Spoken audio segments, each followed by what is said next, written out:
Hello दोस्तों, तो कैसे हो आप सब। मैं भी बढ़िया ही होंगे। तो चलिए शुरुआत करते हैं आज इंग्लिश के एक नए मॉक टेस्ट के साथ। और मैं उम्मीद करता हूँ आज का 20 नंबर का मॉक टेस्ट आप 20 नंबर ही लाओगे, क्योंकि ये सारे के सारे क्वेश्चंस आपके प्रीवियस ईयर से लिए गए हैं।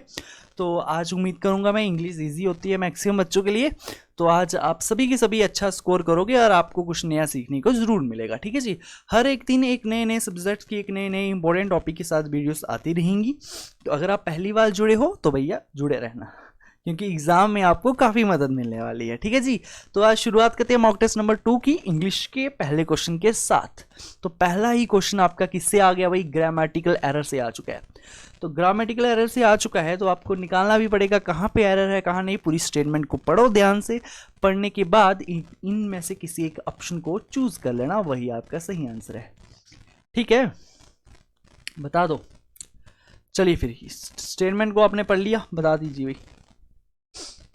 अगर स्टेटमेंट को आपने पढ़ लिया है तो अगर अब मेरी समझाने की बारी आ चुकी है तो समझिए। ठीक है जी। तो देखिएगा, if the modern man is busy acquiring more and more wealth and designing ways to invest it in more sense pleasure pleasure pleasure. अब आपको पता है प्लेजर क्या है? आपके पास एक नाउन है कि नहीं? नाउन है ना। तो नाउन को जब भी आपने क्वालिफाई करना होता है, नाउन को क्वालिफाई करने के लिए एक एडजेक्टिव चाहिए होता है कि नहीं चाहिए होता है? बट यहाँ तो आपका एडजेक्टिव नहीं लगा सेंस।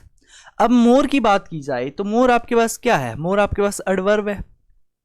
एडवर्ब के बाद क्या आता है? एक एडजेक्टिव आता है। अब यहाँ से भी देख सकते हो, नाउन को क्वालिफाई करने के लिए भी एडजेक्टिव चाहिए होता है, एडवर्ब के बाद भी एक एडजेक्टिव आता ही आता है। तो यहाँ सेंस नहीं आएगा, यहाँ पे आएगा आपके पास सेंसुअल आएगा। आप यहाँ क्या रखोगे? एक सेंसुअल रखोगे। यही आपका सही आंसर होगा। और ये एरर कहाँ पे दिख रहा है आपको? ऑप्शन नंबर 1 में दिख रहा है, इन मोर सेंस प्लेजर। ठीक है जी। अगर आपने यहाँ पे एरर फाइंड कर लिया था तो बहुत अच्छी बात है, क्योंकि ये क्वेश्चन काफ़ी इंपॉर्टेंट क्वेश्चन था, काफ़ी अच्छा क्वेश्चन था। इतनी जल्दी एरर यहाँ पे आसानी से नहीं दिखता था। ठीक है, तो आपको क्या बताना है? सिनोनियम बताना है भाई। देख लो, सेकेंड क्वेश्चन ही वही आ गया, सिनोनियम का। तो बता दीजिए, काफ़ी बच्चों को इसमें डाउट रहता है। मैंने पहले एक बात कही है, जब भी आप मैथ भी पढ़ते हो, जब हम ज्योमेट्री पढ़ाते हैं, मैंने आपको पहले कहा है कि ज्योमेट्री में जब भी आप किसी एक फिगर को देख लो, किसी एक क्वाड्रिलेटर को देख लो भाई, बस उसको देखते ही ना उसके कसमें बातें सब कुछ याद आ जाना चाहिए आपको। जो जो उसने किया था कि वो कहानियाँ बताता था, वो सब आपको याद आनी चाहिए। अगर ट्राइंगल देख रहे हो ना, ट्राइंगल की हर एक प्रॉपर्टी याद आ जानी चाहिए आपको। तो यही होता है। वैसे ही आपका सिनोनियम एंटोनियम में होता है। जैसे आपने कोई भी सिनोनिम का कोई वर्ड देख लिया ना, तो बस उसे रटने नहीं पड़ना, क्योंकि रटोगे ना, क्रैम करोगे ना, 3-4 दिन के बाद भूल जाएगा। अगर ज़्यादा से ज़्यादा आप देर जा रख पाओगे तो 1 महीना ज़्यादा रख पाओगे, नहीं ज़्यादा रहता वो। तो इसलिए उसकी एक इमेज बनाओ दिमाग में। अब पैथेटिक है, नाम देख के, वर्ड देख के ना आपको उसकी हर एक कहानी ज़्यादा आनी चाहिए। अब पैथेटिक है, पैथेटिक वर्ड में आपको दिख रहा है एक पाथ, पाथ बनता हुआ दिख रहा है हमें, है ना। तो पाथ क्या होता है? जैसे आप मान लो एक फुटपाथ है आपको, जब आप फुटपाथ पर चलते हो, 20 रोड में साइड पे चलोगे, जब भी आप फुटपाथ पे चलते हो तो वहाँ पे आपको हमारे जैसे छोटे छोटे भाई बेचारे जो थोड़े गरीब होते हैं, जो नहीं चल पाते, वो आपको वहाँ बैठे हुए दिख जाएंगे। और अगर आप में से कोई ज़ात जाता है, गुजरता है वहाँ से, तो आप सभी ने क्या किया होगा? उन पर दया आई होगी आपको। और दया आने के बाद आपने कभी ना कभी 100, 50, 10 रुपये उनको दे ही दिए होंगे। तो इसका मतलब क्या हो गया भाई? आप में क्या है? आप दयापूर्ण हो, जो दया से भरा हो, उसी को कहा जाता है पैथेटिक। समझ आ गया? जो क्या हो? जो दया से भरा हुआ हो, जिसमें दया का भंडार हो, जो कि मतलब बहुत दान करने वाला बंदा हो ना, वो उसी को हम क्या कहेंगे? पैथेटिक कहेंगे। अब इसी के जैसा वर्ड और क्या दिख रहा है आपको? और आपको दिख रहा है ऑप्शन नंबर 2, पीटीफुल। पीटीफुल से क्या समझ सकते हो आप? कि पेटी फुल है भाई, पैसों से भरी हुई पेटी है हमारी, फुल है, और दान कर ले निकल पड़ चुके हैं हम, है ना।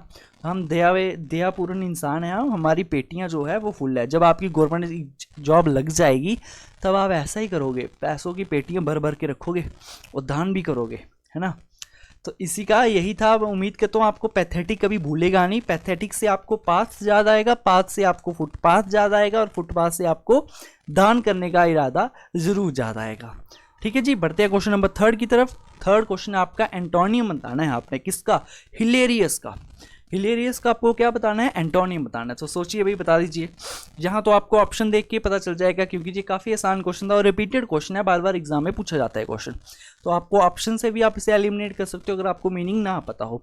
अब अगर मैं बात करूं हिलेरियस की, हिलेरियस ही आप क्या समझ सकते हो, हिल हिल के हंसने वाला बंदा वही है ना आपका, या कोई यार दोस्त है आपका, जब भी आप कोई जोक सुनाते हो तो वो जो वो हंसता है ना, आप देखते हो उसे कि कैसे हंस रहा है, वो पूरी बॉडी उसकी वाइब्रेट करती है जब वो हंसता है हा हा करके। तो हिलेरियस से क्या समझ सकते हो आप, हिलेरियस से आप क्या समझोगे भाई बता दीजिए। एक्सट्रीमली फनी इंसान हो जो आपका, खुशी से भरा हुआ इंसान होगा ना जो आपका, उसे हम क्या कहेंगे, हिलेरियस कहेंगे। समझ आ गई बात भाई, खुशी से भरा हुआ मीन्स कि एक्सट्रीमली फनी इंसान, जब भी वो हंसता है तो पूरा हिल हिल के हंसेगा, ठीक है जी। हिलेरियस से आप हिल हिल ना समझ जाओगे, और हिलते हिलते आपका यार दोस्त जो भी है वो हंसता था या हंसती थी। क्लियर, अभी छोड़ के चला गया होगा, अभी थोड़ी हंसेगी वो, ठीक है ना। तो हिलेरियस का उल्टा क्या होगा ये बता दो, तो आपने ऑप्शन से भी एलिमिनेट कर लिया होगा, ऑप्शन नंबर 3 सैड होगा इसका आंसर सही। ठीक है, बढ़ते हैं क्वेश्चन नंबर 4 की तरफ। क्वेश्चन नंबर 4 है आपका किया है अंडरलाइन वर्ड को, इसमें आपने कोई अच्छा वर्ड आपको दिख रहा है, अगर चेंज करने की जरूरत है तो कीजिए, नहीं है तो रहने दीजिए, ठीक है जी, बता दो। ओके, इसमें से सही ऑप्शन चूज करके बता दीजिए। तो अगर मैं यहाँ पे बात करूँ, उम्मीद करता हूँ अभी तक आपने आंसर दे दिया होगा क्वेश्चन पढ़ के, वीडियो को रोक लिया करो क्योंकि मैं अभी लाइव तो हूँ नहीं कि मैं आपका आंसर कमेंट में पढ़ सकूँ, तो इसलिए वीडियो को आप रोका करो ताकि वीडियो भी मेरी लंबी ना बने, कि मैं आपको साथ साथ में समझाते हुए जाऊँ, है ना। तो ग्रेड की अगर मैं बात करूँ, ग्रेड क्या है आपके पास, ग्रेड आपके पास एक एडजेक्टिव है, ठीक है जी। ग्रेड क्या है आपके पास, एक एडजेक्टिव है, और एडजेक्टिव के साथ वर्ब नहीं आती, ठीक है जी। डिग्रेड आपकी कौन होगी, वर्ब होगी। आप सभी को पता है एडजेक्टिव के साथ वर्ब नहीं आएगी, नाउन आ जाएगा, और नाउन में की जगह आप क्या लिखोगे, डिग्रेड का क्या बन जाएगा, डिग्रेडेशन बन जाएगा, ये आपका बन गया नाउन। तो एडजेक्टिव के साथ नाउन आ सकता है, इसलिए ऑप्शन नंबर 2 आपका क्या होगा, सही आंसर होगा, ठीक है जी। समझ आ गया होगा, क्योंकि इंग्लिश तो यार सभी कर देते हैं आसानी से, इसमें क्या घबराना है कि नहीं। Question number 5, fill in the blanks. It is an dash day to start your new business, ठीक है, आंसर दे दो इसका भाई। नया बिजनेस स्टार्ट करने के लिए ये अच्छा दिन है भाई, एक खुशी की बात की जा रही है जहाँ पे, अच्छे दिन की बात हो रही है यहाँ पे, तो आप क्या बोलोगे यहाँ पे बता दो। It is an dash day to start your new business, कौन सा ऑप्शन आपका सही होगा यहाँ पे, ऑप्शन नंबर आपका कौन 2, एस्पिशियस। एस्पिशियस ही आपके एक अच्छे दिन की बात करता है, मतलब एक क्या कहूँ इसका, हैप्पीनेस की भी बात करेगा, एस्पिशियस डे अच्छा दिन है ये, ठीक है जी, इसकी बात की जाएगी। और यहाँ पे कोई आपका ऑप्शन जो है वो सूट नहीं कर रहा है। क्लियर।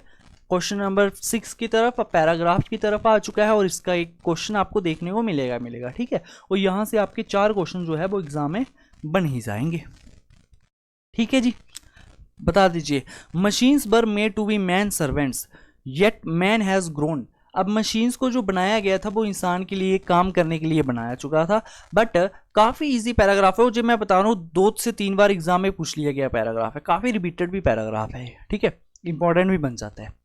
तो मशीन्स को जो था वो मैन की मदद के लिए बनाया गया था, but yet man has grown so on them, और इंसान उस पर बहुत ज़्यादा वो हो चुका है, क्या हो चुका है बता दीजिए, क्या हो चुका है मशीन्स के ऊपर आजकल, इंसान हेल्पलेस हो चुका है क्या, सबऑर्डिनेट, इन्फीरियर या डिपेंडेंट बन चुका है मशीन का। तो आपका ऑप्शन नंबर क्या होगा यहाँ पे, ए सही आंसर है कि नहीं है, कि आजकल इंसान जो है मशीन पे ही डिपेंडेंट बैठ चुका है, और कोई है नहीं उसे काम धंधा।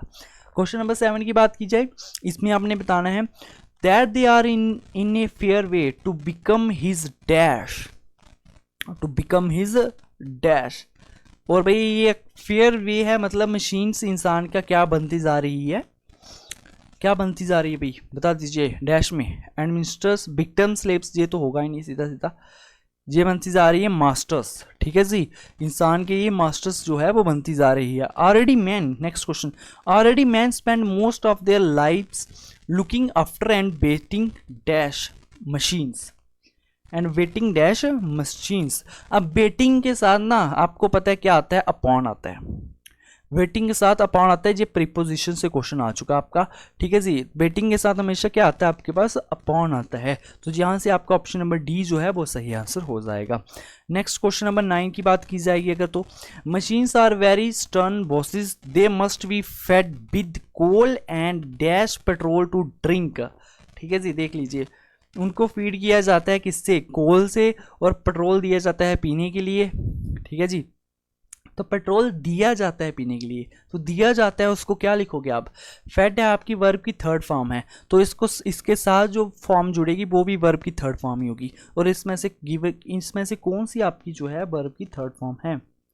ऑप्शन नंबर बी आपका गिवन। तो यहाँ पे सही आंसर क्या होगा?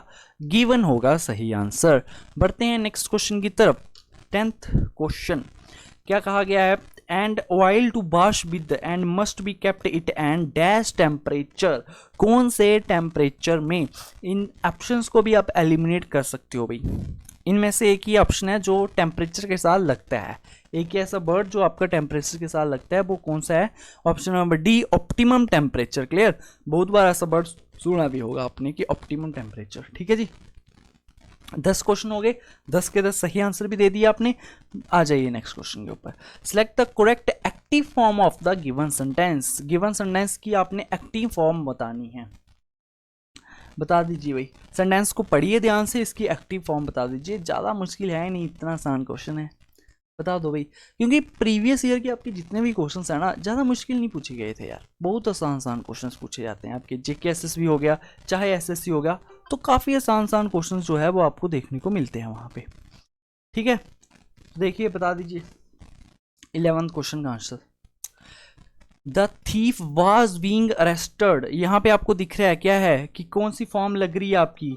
फॉर्म लग रही है आपकी was plus being plus verb की थर्ड फॉर्म आपके साथ लग रही है अरेस्टेड। तो ये कौन सा आपका टेंस बन गया? ये टेंस बन गया आपके पास पास्ट कॉन्टिन्यूस। ये आपका टेंस बना पास्ट कॉन्टिन्यूस। और ये पास्ट कॉन्टिन्यूस को जब भी एक्टिव फॉर्म में कन्वर्ट करना होता है, आपको पता है वाजवर लगता है कि नहीं लगता है? वाजवर लगता है, और यहाँ पे भी वाजवर दिख रहा है भाई, लगा दो, सही आंसर होगा भाई। आपको ऑप्शन नंबर ए में ही आपको वाज दिख गया, आगे चेक करने की जरूरत ही नहीं है भाई आपको, यहाँ भी आपका आंसर सही बैठ गया है। ठीक है जी, नेक्स्ट क्वेश्चन, क्वेश्चन नंबर 12 की तरफ बढ़ते हैं। Select one word from the following group of words. इनमें से एक वर्ड आपने बनाना। द पीरियड ऑफ 10 ईयर्स, 10 साल के पीरियड को हम क्या कहते हैं? ठीक है, बता दो। The period of 10 years. ये तो आसान क्वेश्चन है, बिल्कुल आसान क्वेश्चन है, प्रीवियस ईयर पूछा गया क्वेश्चन, इसमें कौन सी बड़ी बात है भाई, बता दो। अब जो बच्चे फाइनेंस का एग्जाम देने जा रहे होंगे उनके लिए भी काफ़ी इंपॉर्टेंट ये सेशन रहने वाला है, क्योंकि प्रीवियस ईयर पेपर से क्वेश्चन उठाए गए हैं सारे के सारे, तो आपको भी शायद काफ़ी मदद मिल जाए। ठीक है ना, तो बता दीजिए भाई, ए पीरियड ऑफ 10 ईयर्स को क्या कहा जाता है? डिकेड कहा जाता है उसे, 10 ईयर्स के पीरियड को। फॉर्टनाइट किसको क्या कहा जाता है? 2 वीक्स के पीरियड को। क्लियर? सेंचुरी तो आप सभी को पता है, सचिन तेंदुलकर ने, धोनी ने मारी थी, है ना। 100 को कहा जाता है। और मिलेनियम किसे कहा जाता है? 1000 ईयर्स को क्या कहा जाता है? मिलेनियम कहा जाता है। तो डिकेड को हम क्या कहेंगे? Period of 10 years. ठीक है, नेक्स्ट क्वेश्चन, क्वेश्चन नंबर 13। फिर पहला आ गया, सॉरी, आपका जंबल वर्ड। इसकी पहली वीडियो में हमने जंबल वर्ड किया था, और ये वाले वीडियो में भी आपका जंबल वर्ड आ चुका है। एक क्वेश्चन आपको देखने को जरूर मिलेगा, शायद 2 भी मिल जाए। ठीक है, तो देखो इस क्वेश्चन को कैसे आप करोगे। अगर तो आप एलिमिनेशन मेथड से जाते हो, आप सभी को पता है ऑप्शन जो है आपका यहाँ तो डी से स्टार्ट हो रहा है, या बी से, या ए से। ठीक है, मतलब सी से तो आपका स्टार्ट होगा ही नहीं, आपने सी को तो पहले रखना ही नहीं है, वो तो ऑप्शन आपने एलिमिनेट कर दिया। अब अगर मैं ए से स्टार्ट करूँ सबसे पहले, तो नेवरथलेस कहा गया है, मतलब इससे पहले कुछ ना कुछ बात की गई होगी, है ना। नेवरथलेस का क्या मतलब आ गया कि के बावजूद आ गया ना, के बावजूद मतलब कि इससे पहले कुछ ना कुछ तो बात की गई होगी ना। आपका ऑप्शन नंबर ए से स्टार्ट तो हो ही नहीं सकता, ना ही सी से हो सकता है। अगर डी की बात की जाए, सो इफ ए चेंज कौन सा चेंज भाई? इससे पहले भी तो किसी की बात की गई होगी ना, किसी चेंज की, तो डी से भी स्टार्ट नहीं हो सकता। अब बचे आपके पास ऑप्शन 2 ही, जहाँ तो होगा, तो आप सभी को पता है किससे स्टार्ट होगा। अब आपका जो सेंटेंस है ये बी से स्टार्ट होगा, है ना, बी से स्टार्ट होगा। बी के बाद जहाँ तो सी होगा, यहाँ तो डी होगा। इतना ज़्यादा एलिमिनेट कर दिया, अब तो आसानी से पता चल जाएगा। अगर बी से स्टार्ट होगा तो क्या है? A change that is conductive to happiness में we termed as progress. C अगर मैं रखूँ, but different people find happiness in different things. बहुत बढ़िया भाई, बहुत अच्छी बात कही। अब हैप्पीनेस और हैप्पीनेस सेम वर्ड्स है ना, हैप्पीनेस, और इनको हम साथ साथ जोड़ने की ही कोशिश करते हैं, आसपास रखने की ही कोशिश करते हैं। हैप्पीनेस अगर जहाँ पे है, आप जहाँ से भी अंदाजा लगा सकते हो कि मैं इस बी के बाद सी ही आएगा। ठीक है, क्योंकि अगर बी के बाद आप डी रखोगे ना तो बनेगा नहीं अच्छी तरह से। आप देख लो, पहले बी है फिर सी है। अगर ए, अब अगर मैं ए को पढ़ूं तो ए क्या कहा गया है, nevertheless sound health, economic security and mental satisfaction are desired by all, so if a change contributes to the growth of these factors. कौन से फैक्टर्स जो इनकी बात पीछे की गई, nevertheless, sound health, economic security, इन सभी की जो बात की गई है। आप यहां से भी अंदाजा लगा सकते हो कि पहले ए आएगा फिर डी आएगा, और ए और डी कहां पे मिल रहा है आपको, ऑप्शन नंबर 2 में ही आपको देखने को मिल रहा है। नेक्स्ट क्वेश्चन की अगर मैं बात की करूं तो नेक्स्ट क्वेश्चन आपका question number 14, select the appropriate meaning of the given idiom. इस इडियम का बता दो, और बिल्कुल आसान सा इडियम है भाई, बहुत बार एग्जाम में भी पूछा गया इडियम है। क्या है, a snake in the grass, मतलब कौन सा सांप, मतलब पीठ पीछे वार करने वाला सांप, छुपा और रुस्तम जैसे आप कह सकते हो, कि पीठ पीछे वार करने वाला सांप जो होता है, आस्तीन का सांप, सॉरी याद नहीं आ रहा था मेरे को, वो आस्तीन का सांप कहा जाता है इसे, स्नेक इन द ग्रास। तो क्या कहोगे आप इसे, डिफिकल्ट टू फाइंड तो होगा ही नहीं भाई, वेल विशर तो आपका कभी हो नहीं सकता है ये बंदा, एक गुड फ्रेंड भी नहीं होगा, तो एक आपका ये सीक्रेट एनिमी होता है जो आपका पीठ पीछे वार करता है आपका, ठीक है। तो क्वेश्चन नंबर 14 इजी क्वेश्चन था, इसमें तो आपने लगा ही लिया होगा आसानी से। Next question, question number 15, wrongly spelled word पे भी आपके क्वेश्चन देखने को मिलेंगे, जहाँ तो एक जहाँ तो दो, एग्जाम में जरूर पूछे जाएंगे। तो बता दो, सिंपल सा इजी सा क्वेश्चन है भाई, सारे के सारे वर्ड्स आप डेली लाइफ में पढ़ते आते हो। एलिगेंट सही लिखा गया है, फ्लैशी सही लिखा है, जो गलत लिखा है वो फाइंड करना है, ठीक है। और फ्लेक्सिबल का स्पेलिंग भी सही है, बट प्रैक्टिकल का स्पेलिंग जो है वो भाई साहब सही नहीं है, प्रैक्टिकल का स्पेलिंग सही नहीं है। प्रैक्टिकल का स्पेलिंग क्या होता है, PRACTICAL होता है कि नहीं होता है, तो ये स्पेलिंग गलत है, आसानी से आपने फाइंड भी किया होगा। तो क्वेश्चन नंबर 16 की बात की जाए, select one word for the following group of words, किसी एक वर्ड को आपने सेलेक्ट करना है। One who leaves his country to settle in another country, कोई ऐसा इंसान जो अपनी कंट्री को छोड़कर दूसरी कंट्री में सेटल हो जाता है, आप लोग उसको क्या कहते हो, टूरिस्ट कहोगे क्या उसे, कि चल पड़ता है अपना सामान उठा के कहीं घूमने, वो तो नहीं कहोगे आप उसे। नेटिव कहोगे क्या, नेटिव भी नहीं कहोगे, नेटिव आपका निवासी होता है, जो वहाँ का रहने वाला ही होता है नेटिव आपका, ठीक है, ये भी नहीं होगा। तो फॉरेनर तो होगा ही नहीं वो, ठीक है जी। तो एमिग्रेंट हम उसे कहते हैं, कि एक जगह से दूसरी जगह शिफ्ट होने वाला बंदा एमिग्रेंट, ठीक है। तो ये वर्ड आपको सिंपली पता भी होगा। Next question, question number 17, select the wrongly spelled word. अब इसमें से भी आपने रॉन्ग वर्ड को बताना है। अब कोई ऐसे वर्ड जो आपने शायद ना सुने होंगे, वो नहीं सुनेंगे तो वो भी गलत हो सकते हैं कि नहीं हो सकते, बताओ इसमें से सही ऑप्शन आपका कौन सा है, मतलब गलत वर्ड आपका कौन सा है, आपने ये फाइंड करना है, बता दीजिए भाई गलत वर्ड बताओ। कई बच्चे बहुत बार इसका आंसर देते हैं मेंशन, जो जिसकी आप बात करते हो MENTION वो अलग है, ये अलग है, ये मेंशन होती है आपकी क्या, हवेली, हवेली होती है जी आपके पास, ठीक है। एक्सटेंशन भी सही है, परसुएशन भी सही है, आपका ओसेंटेशन गलत है, इसका असली जो होता है ना स्पेलिंग, वो होता है आपके पास OSTENTATION होता है, और ये आपका जो लिखा गया था ये गलत था, तो आपका ऑप्शन नंबर 2 है, यही आपका सही आंसर है। आ गया फिर आपका ग्रामेटिकल एरर, भाई इजी सा एरर है, बिल्कुल इजी सा एरर है, और मतलब इसके ऊपर ना बहुत बार क्वेश्चन, हर बार एग्जाम में इसके ऊपर क्वेश्चन मैं बताऊं तो देखने को मिल ही जाता है। नॉट इस स्टेटमेंट के ऊपर, सिर्फ इस स्टेटमेंट के ऊपर वाले इस टाइप के एरर के ऊपर क्या कहा गया है क्वेश्चन में, the prime minister along with पे आपने बहुत बार देखा होगा स्टेटमेंट को जुड़ते हुए, along with the other ministers, किस कौन से मिनिस्टर, अदर मिनिस्टर्स, पहले प्राइम मिनिस्टर की बात की गई जो कि सिंगुलर है, अदर मिनिस्टर जो कि प्लूरल है।